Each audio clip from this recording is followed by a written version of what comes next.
بالله من الشيطان الرجيم. بسم الله الرحمن الرحيم.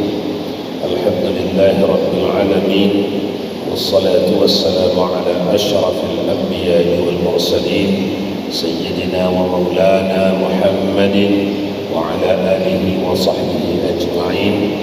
رب اشرح لي صدري ويسر لي أمري واحلل عقدة من لساني يفقه قولي. رب تممنا بالخير، سبحانك لا علم لنا إلا ما علمتنا إنك أنت العليم الحكيم. اللهم ربنا زدنا علما وارزقنا فهما. اللهم صل وسلم وبارك على سيدنا محمد الفاتح لما أغلق والخاتم لما سبق ناصر الحق بالحق والهادي إلى صراطك المستقيم وعلى آله وصحبه حق قدره ومقداره العظيم. أما بعد. Baik, kita masuk ke ta'lim kita, yang mana ta'lim kita ni kita buat dalam bentuk tanya jawab. Persilahkan untuk soalan pertama atau penanya pertama sesuatu yang ingin ditanyakan, tajuknya bebas. Dipersilahkan tuan-tuan. Penanya pertama. Assalamualaikum warahmatullahi wabarakatuh.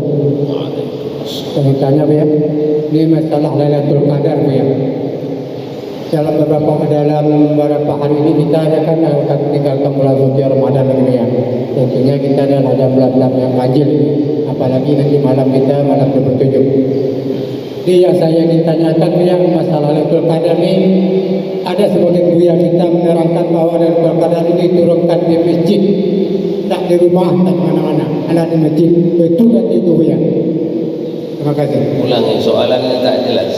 Bahwa Lailatul Qadar itu bahwa Lailatul Qadar itu setengah buya kita menerangkan bahwa Lailatul Qadar itu jatuhnya diturunkan ke masjid, tak ada di rumah, hanya di masjid. Itu kata. Betul atau bagaimana buya? Baik.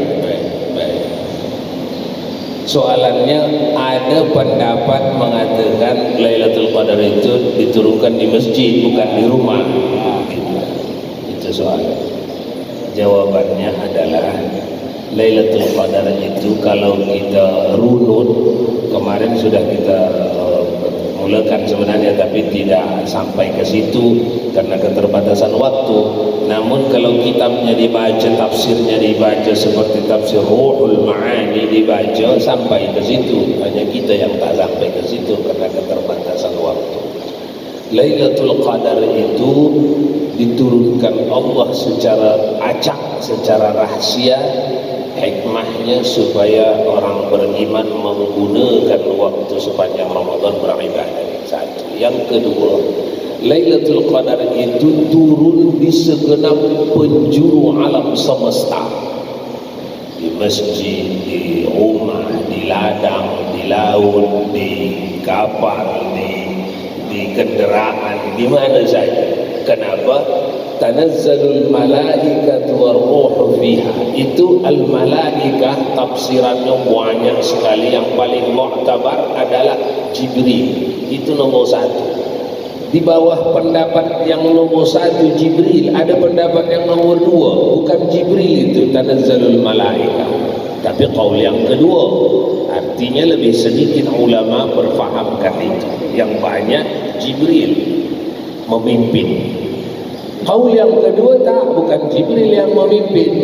Allah cipta malaikat yang besarnya 2 kali lipat langit dan bumi besar.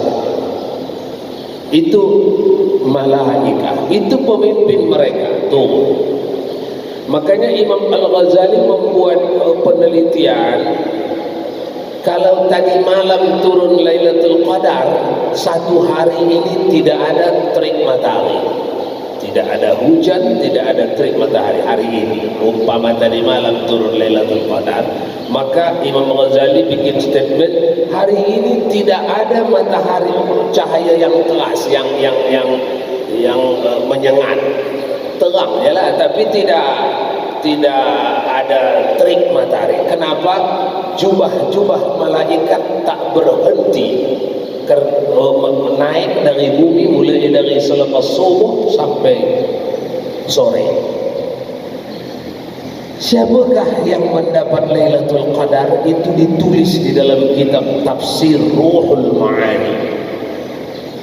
Yang mendapat Lailatul Qadar ialah orang yang dianugerahi Allah hatinya dapat beribadat lillahi ta'ala di malam-malam Ramadan. Datang di dalam hatinya ibadatnya itu tidak untuk apa pun, tidak untuk siapa pun, tidak dikarenakan apa pun, kecuali dikarenakan Allah, untuk Allah, karena Allah. Orang itu didatangi malaikat malam sangat diturunkannya Lailatul Qadar dimanapun itu berada. Namun rezeki mereka yang didatangi malaikat ini tak sama, disesuaikan dengan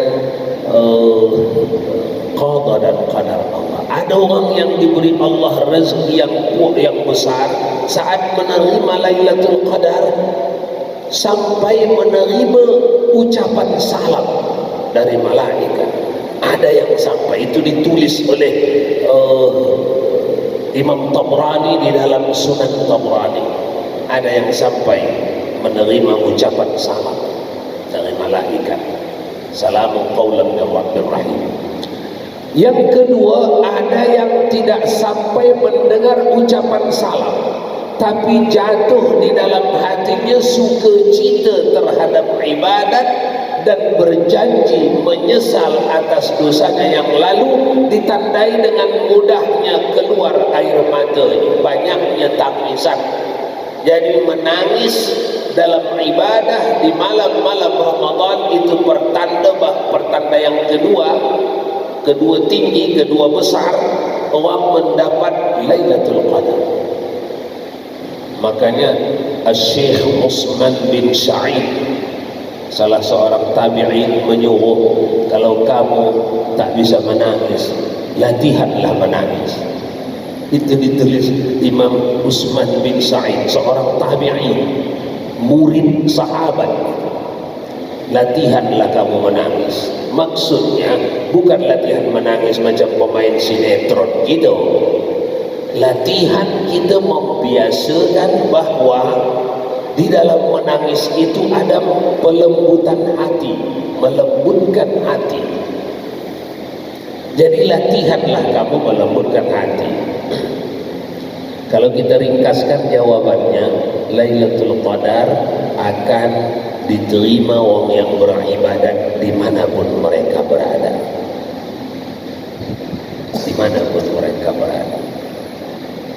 Orang-orang yang dianugerahi Allah mendapat Lailatul Qadar, itu akan mereka dapatkan dimanapun mereka berada.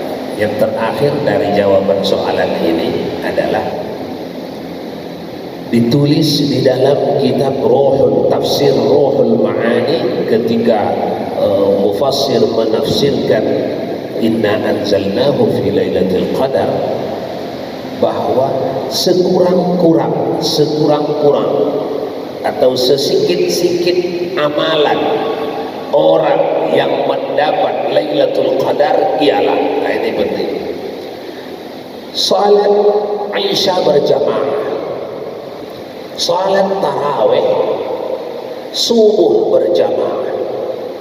Ini sekurang-kurang orang ni kalau turun tadi malam Lailatul Qadar, tadi malam dikerjakannya 3 ni, orang ni sudah masuk di dalam khairun min alfi syahr. Khairun min alfi syahr. Ibadah dia dapat dengan pahala yang jauh lebih besar daripada ibadah 84 tahun. Itu sekurang-kurang.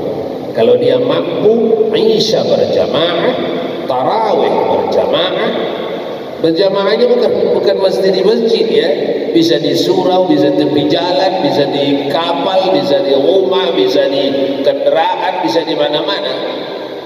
Jangan awak sempitkan pula hukum kan, harus di masjid, masjidnya pun harus masjid agung, masalah itu. Inna kullu ardi wasi'ah, inna kullu ardi masjidun. Kata Nabi, semuanya bumi ini masjid, bumi ini semuanya masjid. Fa iyaya fa'budun, beribadat kamu di mana saja kamu lebih cenderung, lebih khusyuk, lebih baik beribadat kamu. Nah, jadi kita cukupkan jawabannya 3. Yang pertama, orang mendapat Lailatul Qadar mendengar ucapan salam. Yang kedua, tidak sampai mendengar ucapan salam, tapi dalam beribadat menangis.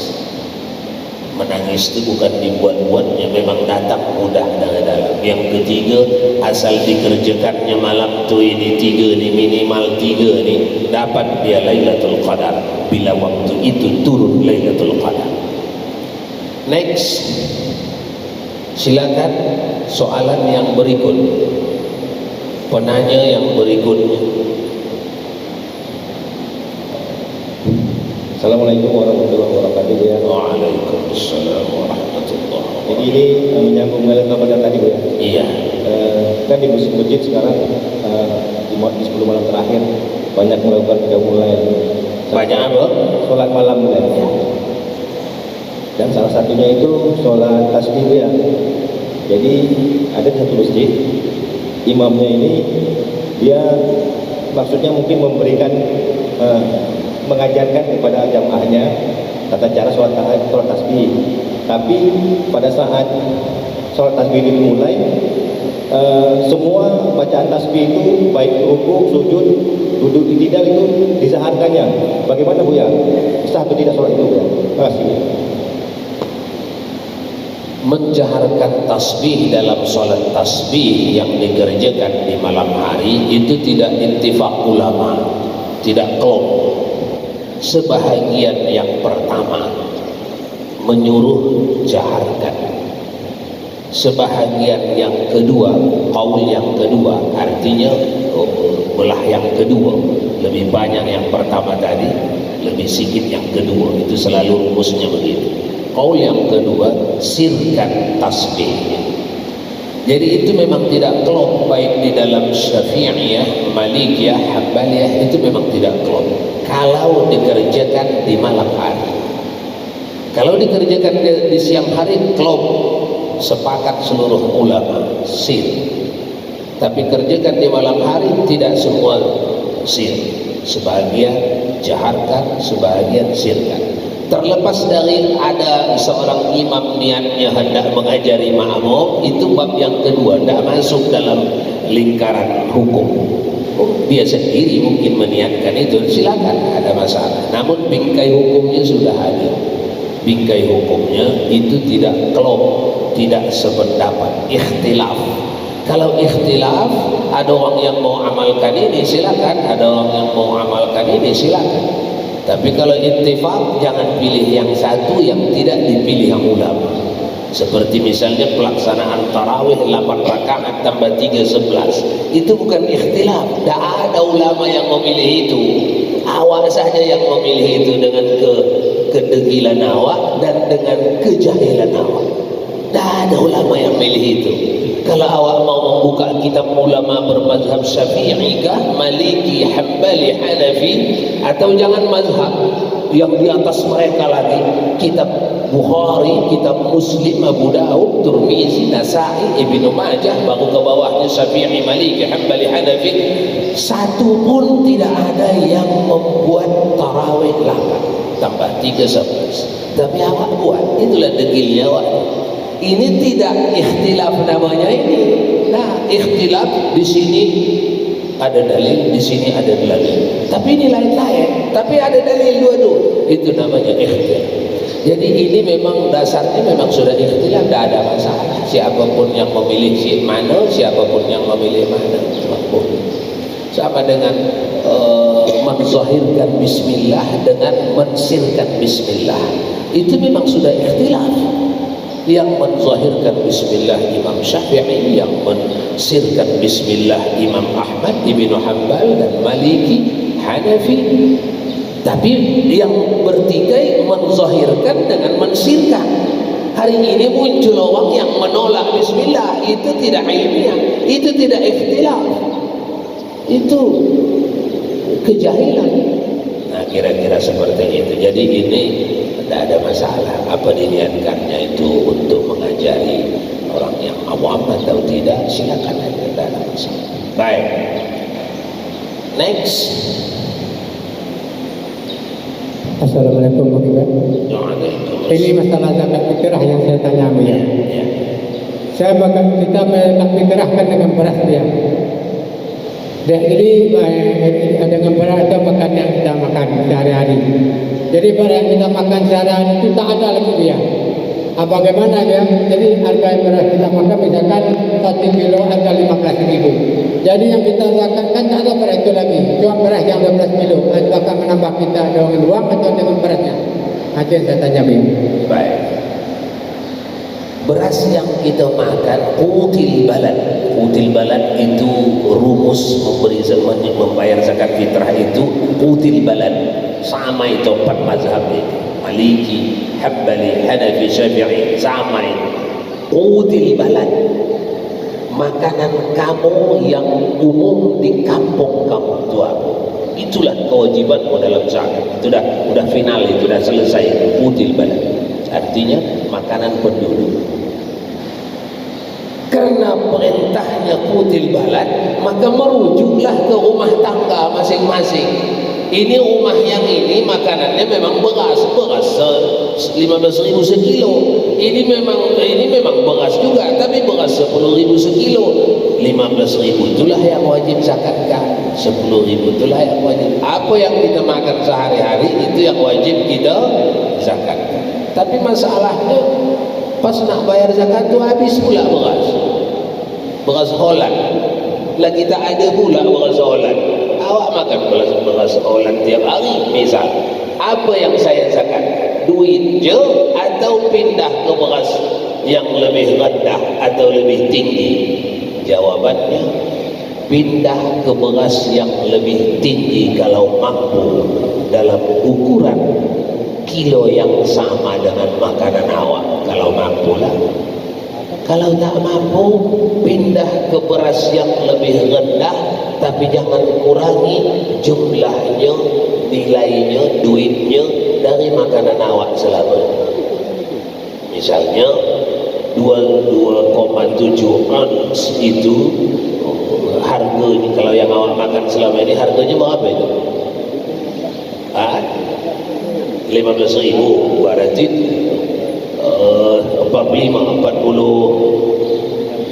2 kilo 7 on berapa itu?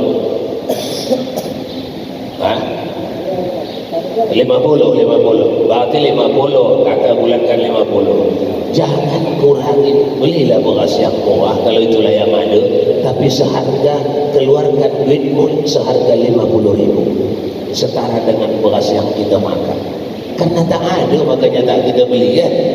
Karena tak ada, dah letih cari sana cari sini, tak ada, memang tak ada beras, tak ada. Misal bayar zakat fitrah Anda, di bawahnya boleh, di atasnya boleh. Di atasnya seharga duit yang kita keluarkan, di bawahnya seharga duit yang kita keluarkan. Melebih-lebihkan zakat fitrah atau zakat mal dalam pembayarannya, lebihnya itu pasti atau automatically sunnah. Itu dimasukkan ke dalam sedekah sunnah. Jadi jangan mengukur-ukur pas-pasan sangat, teruk sangat itu. Pas-pasan betul kiloan 2,7 ons. Lebihkan aja. Itu sedekah sunat. Itu belum dirinci lagi. Kalau Imam Abu Yazid Al-Bustami melebihkannya 2 kali lipat. Kenapa? Memang yang disuruh beras ataupun gandum, tapi saya sehari-hari tak makan gandum sahaja. Saya makan gandum pakai apa? Lauk pauk. Tapi itu orang-orang sufi. Abu Yazid Al-Bustami salah satu pimpinan besar orang-orang sufi. Kalau fikih ditanya beras itu pun lepaslah kewajiban. hanya sekedar lepas kewajiban lah.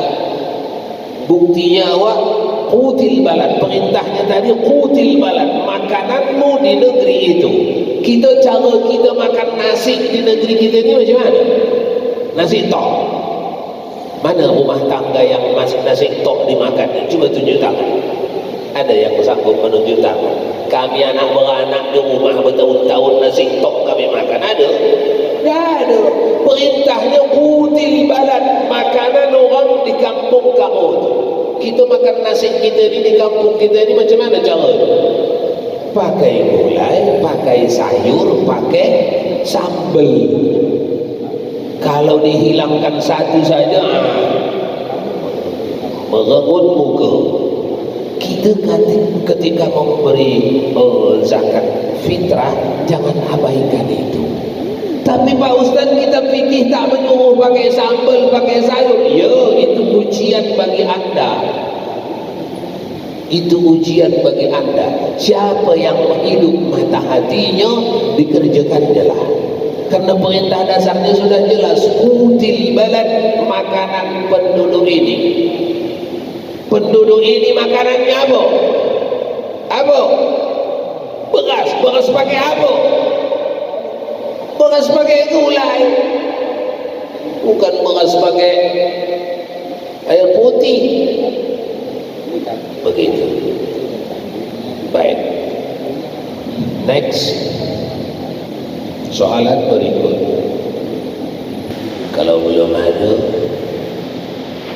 saya lanjutkan sedikit lagi, tapi bukan yang ditanya, hanya bertetangga dengan soalan itu. Zakat fitrah ini, tuan-tuan,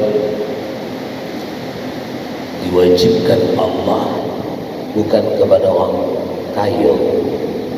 Kadang-kadang di masyarakat kita masih kurang difahami. Dikira orang kaya yang berzakat fitrah. Dah, itu zakat mal yang orang kaya. Kalau zakat fitrah, siapapun yang hidup sedikit dalam Ramadan, sedikit di dalam Syawal, kemudian dia mempunyai kelebihan perbekalan persediaan makanannya untuk sehari semalam, satu Syawal tu dah ada bekalnya untuk makanan dari pagi sampai petang satu Syawal. Sisanya itu wajib zakat fitrah. Sekalipun sisanya itu tak sampai 50.000 tadi, hanya 5.000 sisanya, 5.000 itu wajib dizakat fitrahkan. Jadi ada zakat fitrah seharga 5.000, ada. Bagi siapa? Bagi orang yang hanya segitulah kelebihan hartanya dari bekal makan dan minumnya satu hari satu malam. Itu zakat fitrah begitu. Jadi jangan itu secara acak sama zakat fitrah dengan zakat mal. Orang kaya pemberi zakat, orang miskin penerima zakat. Itu tersilap besar itu, ya. Orang kaya pemberi zakat itu dalam zakat mal. Dalam zakat fitrah tidak. Jadi kalau ada baby 5 menit sebelum waktu maghrib di malam takbiran itu lahir dia, kemudian 5 menit setelah waktu maghrib itu mati dia, maka ayahnya wajib membayar zakat fitrah, karena dia sudah hidup di dalam Ramadan dan hidup di dalam Syawal. Soalan berikut.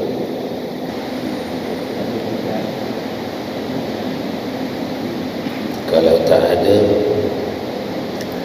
kita baca hadis Nabi riwayat Anas bin Malik. An Anas bin Malik radhiyallahu anhu qala qala Rasulullah sallallahu alaihi wa alihi wa sahbihi wa sallam lan takhlul arda min 40 rajulan mithla khalilur rahmani faminhum fihim tusqawna wa bihim tunsaruna. Ma mata minhum ahadun illa abdalallahu makanuhul akhar. Hadis riwayat Imam Tabrani, dihasankan oleh Imam Tabrani, hasan. Jadi hadis ini pangkatnya hasan. Di bawah mutawatir ada asah, di bawah asah ada sahih, di bawah sahih ada hasan, di bawah hasan ada marfu'. Sampai marfu' ini, dari marfu' ini ke atas sah dijadikan hujjah dalam segala urusan agama. Dari marfu' ke bawah yang dhaif hanya sah untuk fadailul amal. Nah, kita tengok dulu arti hadis ini. Kata Anas, Rasulullah bersabda yang artinya tidak pernah kosong bumi ini, lan takhlul ardh, tidak pernah kosong bumi ini dari 40 pemimpin besar.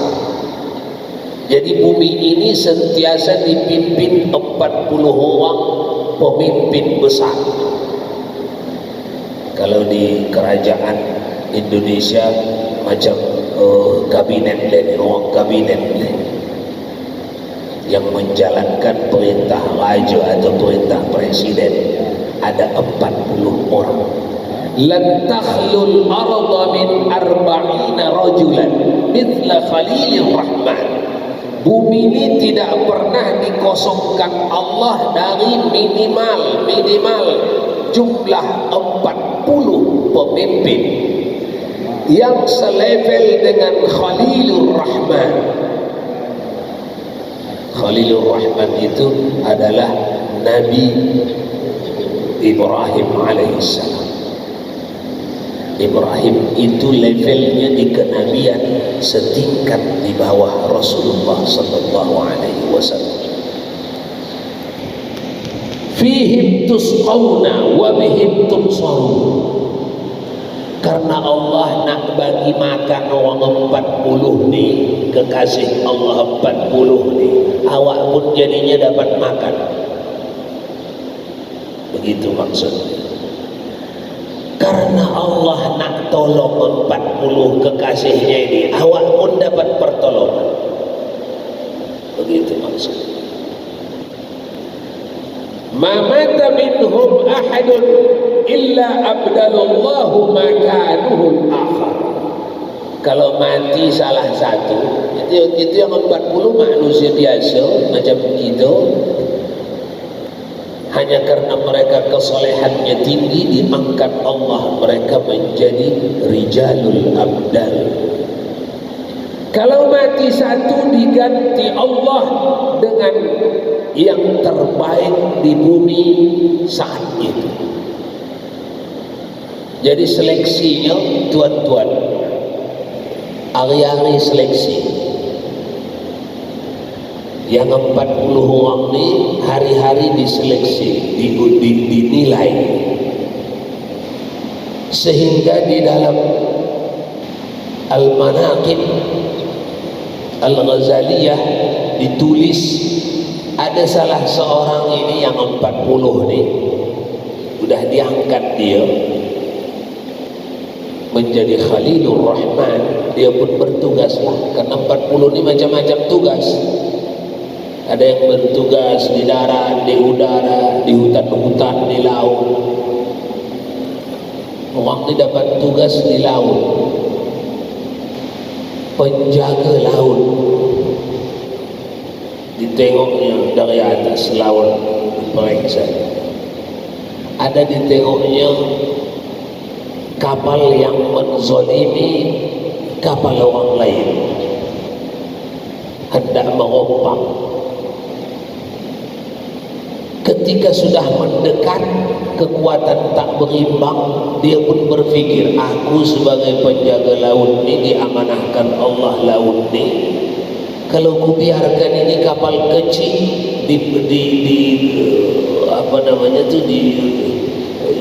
dirompak kapal besar yang lengkap bersenjata, maka aku tidak adil, bukan penjaga yang baik. Lalu dia pun turun ke kapal besar yang akan merompak, lalu dia bocorkan kapal, tenggelam itu kapal. Pada subuhnya dia diadili, karena 40 orang pemimpin alam semesta ini setiap subuh ini ketemu di Jabal Abi Qubais. Anda pernah dengar nama Jabal Abi Qubais? Kalau tak pernah pun tak payah lagi dipikirkan, karena singkatnya waktu kita. Dalam pertemuan rutin ditanya orang Waliul Abdal, kenapa kau bocorkan kapal pengompak itu? Aku tak tega menengoknya, kalau kau biarkan diompaknya kapal yang orang-orang saleh, di dalamnya ada harta anak yatim, dia peniaga yang jujur, kalau kau biarkan habislah. Kata salah satu pemimpin Khalilur Rahman, di dalamnya itu ada rahasia Allah. Allah mau kapal kecil itu yang di dalamnya itu orang-orang saleh. Allah mau mereka mati dalam keadaan syahid. Sedangkan perang di negeri mereka tak ada, tapi Allah mahukan orang ini mendapat mati syahid. Mati syahid adalah pangkat tinggi. Lalu kalau engkau biarkan dirompak, tenggelam kapalnya, mati mereka mendapat mati syahid. Dengan engkau bocorkan kapal si pengompak, mereka tak mendapat pahala mati syahid. Engkau salah dalam tugas. Besok turun pangkat, kembali ke bumi, kembali ke kampung halaman. Besok dibalikkan, diluncuti baju dinasnya, dikembalikan ke kampung halaman. Masyarakat di kampung halamannya kehilangan orang tua ni selama 3 tahun. Tak tahu ke mana.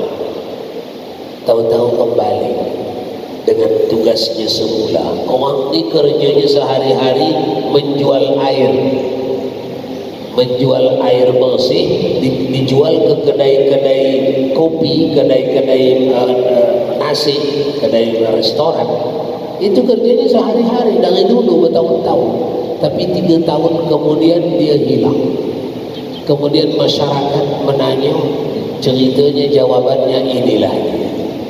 Aku ceroboh di dalam bertugas, lalu aku diberhentikan dari tugasku dan aku dikembalikan ke kampung halaman. Kisah ini ma'ruf. Manfaat yang hendak diambil di sini yang pertama, kita kalaupun ada dapat kebajikan, dapat nikmat, dapat kemudahan-kemudahan dari Allah, itu serpihan di saat Allah memberikannya, mengirimkannya kepada Khalilur Rahman, kepada kekasih-kekasih.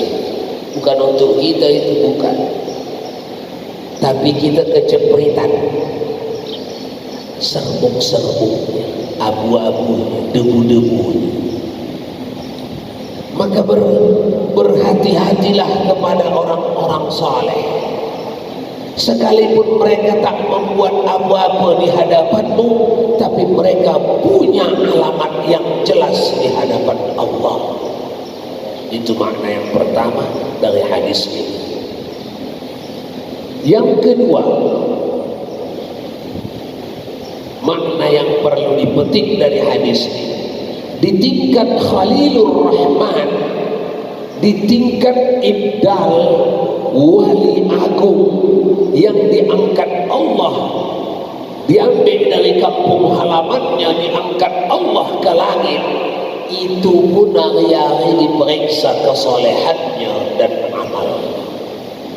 kalau merosot kesolehannya, merosot amalnya, merosot zikirnya, ingatnya kepada Allah, diturunkan pangkat. Diturunkan pangkat. Dua. Yang ketiga, kejadian buruk yang dikirimkan Allah kepada kita, berlatihlah untuk husnuzan. Berlatihlah untuk berbaik sangka, karena di balik kejadian buruk yang kita tak suka, yang kita ingin hindari, yang kita ingin jauhi, di baliknya itu kalau memang dikirim Allah itu ke kita, di baliknya itu pastilah ada hikmah. Pasti, bukan mungkin, pasti. Fa inna ma'al usri yusra, inna ma'al usri yusra. Memang nampak orang ni dah betul wali indah, menolong orang yang teraniaya, ditenggelamkannya kapal perompak. Tapi Allah menghendaki pada orang yang teraniaya ini keuntungan yang jauh lebih besar dari sekedar yang dapat difikirkan si waliul abdal.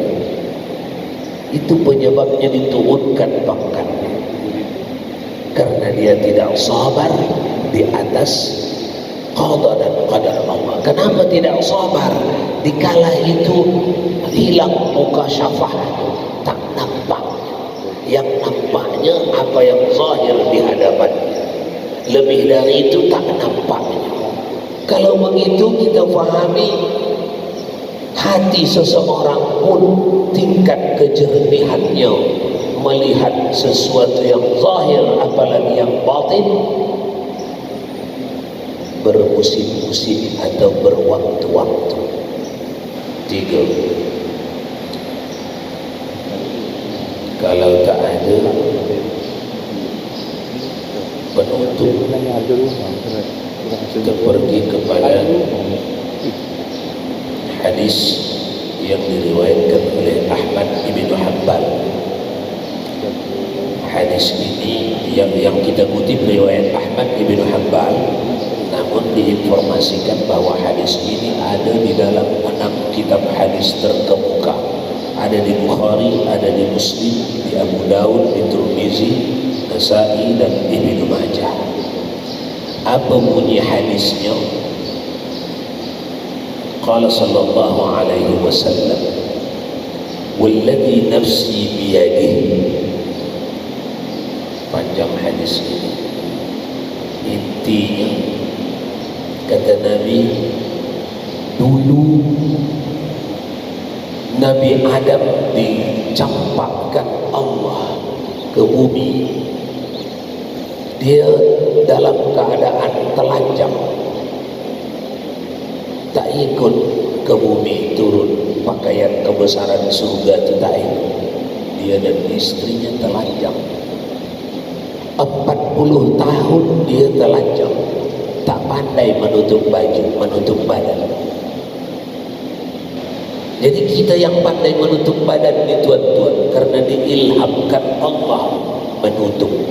Kalau dicabut Allah itu keinginan, kepandaian menutup badan tu, kita pun tak pandai menutup badan. Walau di sebelah kita orang pandai menutup aurat, kita tidak akan pandai. Dulu kata Rasulullah, Adam dihukum Allah dengan dicampakkan ke bumi dalam keadaan telanjang. Istrinya tercampak di Jeddah, dia tercampak di India. Kemudian dia berjalan mencari istrinya. Istrinya pun jalan, tapi tak jauh-jauh. Asal sore hari dia balik ke tempatnya semula. Besok pagi jalan, sore hari balik lagi ke tempatnya semula. Di Jeddah. Itu makanya jadi Jeddah namanya. Jeddah artinya nenek. Adam selama 40 tahun mencari istri. Akhirnya disingkatkan kisah, bertemulah mereka di satu bukit kecil namanya Jabal Rahmah.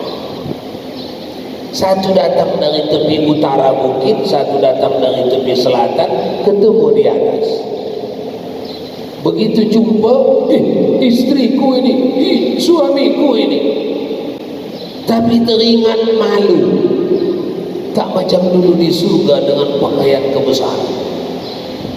Hendak maju malu, hendak turun rindu, maju malu, turun rindu. Akhirnya Adam memutuskan turun sampai ke lembah. Dari lembah, di kaki lembah itu kira-kira berjalan 50 meter, ada masjid sekarang di situ. Namanya Masjid Masy'aril Haram. Itulah tempat Nabi Adam munajat, dijadikan masjid sekarang sebagai peringatan. Munajat Nabi Adam ini yang menjadi penting, karena ini diajarkan Rasulullah sallallahu alaihi wasallam kepada kita. Apa kata Adam? Wahai Allah, dengan kehebatan Muhammad, tolonglah hapuslah semua dosa, ampunkanlah kesalahan dengan kebesaran Muhammad. Allah langsung berfirman kepada Adam, "Hai Adam, dari mana kau dapat cakap Muhammad? Ma Muhammad, ma khalaqtu Muhammad, limadha taqulu Muhammad?" Dari mana kau dapat cakap Muhammad? Siapa yang mengajari kau menyebut Muhammad? Kata Adam alaihissalam, tak ada yang mengajariku menyebut Muhammad. Hanya setelah sekian lama teraniaya, tersiksa aku di bumi 40 tahun, aku teringat ya Allah, waktu di surga dahulu, ketika engkau masukkan pertama kali roh ke dalam jasadku, lalu aku pertama kali waktu itu mengangkat kepalaku, aku telah melihat ya Allah, di dinding-dinding istana di dalam surga engkau tulis la ilaha illallah Muhammadur Rasulullah. Engkau juga tulis, aku ingat itu ya Allah, di daun-daun jendela di surga engkau tulis la ilaha illallah Muhammadur Rasulullah. Mulai sejak itulah ya Allah, aku mempunyai keyakinan bahwa entah apapun itu Muhammad itu, entah siapapun itu Muhammad itu, tapi itu pastilah makhlukmu yang amat agung, amat istimewa. Kalau tidak, takkan engkau gandeng nama dia di samping nama itu je ya Allah. Apa jawab Allah dalam hadis yang sangat panjang ini? Saddaqta ya Adam, saddaqta ya Adam, betullah engkau wahai Adam, dia adalah kekasihku. Hari ini engkau kuampuni lantaran kebesarannya, karena kau sebut kekasihku yang amat kuagungkan. Itu yang makanya engkau diampuni. Bukan lantaran merengekmu selama 40 tahun, bukan. Lantaran engkau sebut kekasihku. Allahumma bihaqqi Muhammad, menyebut Muhammad.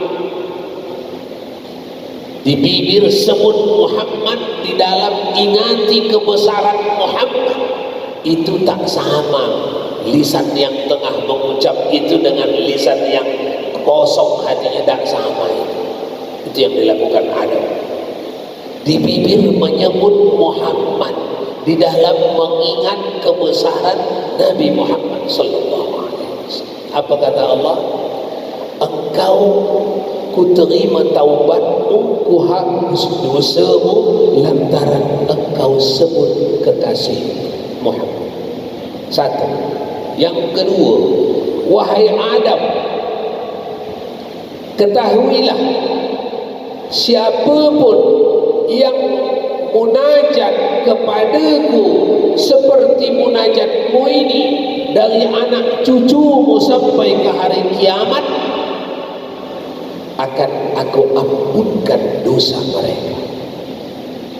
Maka jangan dilupakan ini tuan-tuan. Ini semua penuntut ilmu semuanya tahu ini.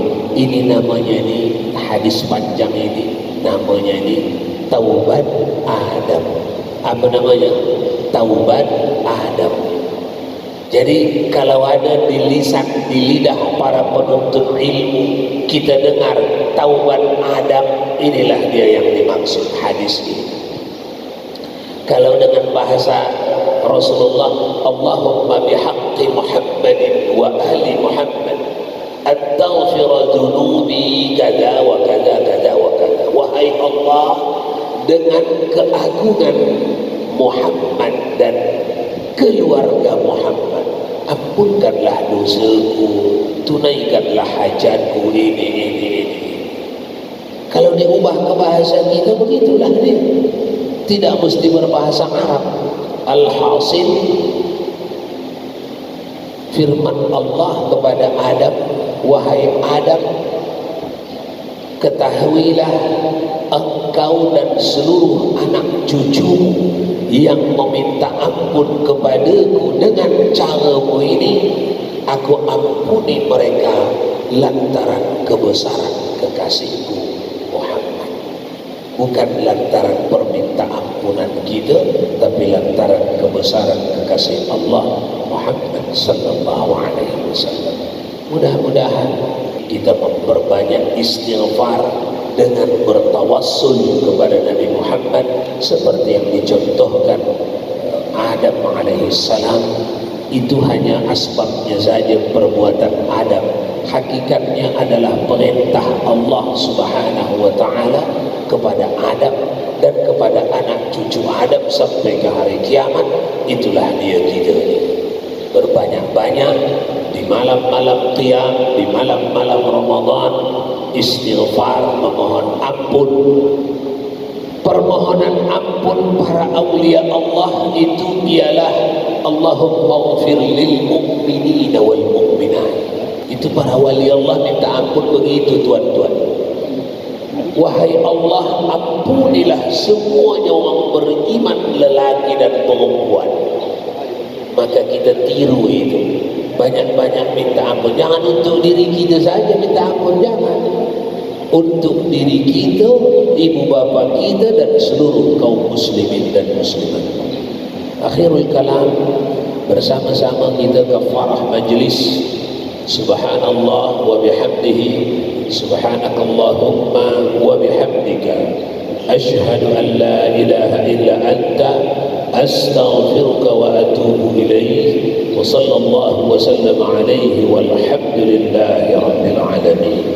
Wassalamualaikum warahmatullahi wabarakatuh.